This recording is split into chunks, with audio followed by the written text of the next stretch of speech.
Sabi nila, sa tuwing pinapatawad mo raw yung taong paulit-ulit kang sinasaktan, mas lalo daw siyang mawawala ng respeto sa relasyon ninyo.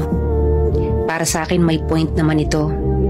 Kasi pansin mo naman siguro na sa tuwing pinapatawad mo yung tao, imbes na magbago, inuulit-ulit niya pa rin yung mga bagay na ikakasakit mo or dahilan para mag-away kayo.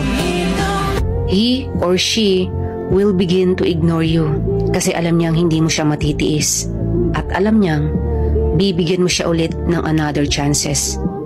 Hindi siya natatakot na mawala ka kasi alam niyang hindi mo naman kayang bumitaw sa relasyon ninyo. At alam mo ba kung bakit kanya ginaganyan? Kasi sinanay mo siya.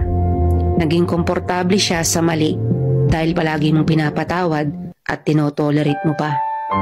Nawala na yung respeto sa'yo.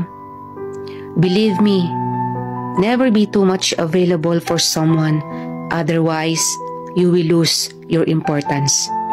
Never let a person get comfortable disrespecting you. Pwedeng humingi ng patawad pero tanggapin nyo na wala nang mababalikan pa pagdating sa relasyon. Isa pa, hindi madaling kalimutan ng nakaraan. Hayaan mong maging aral yung nangyari at dapat may natutunan ka.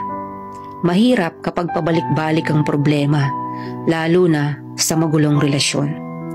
Treat your ex as an important but ordinary person, not as a friendship.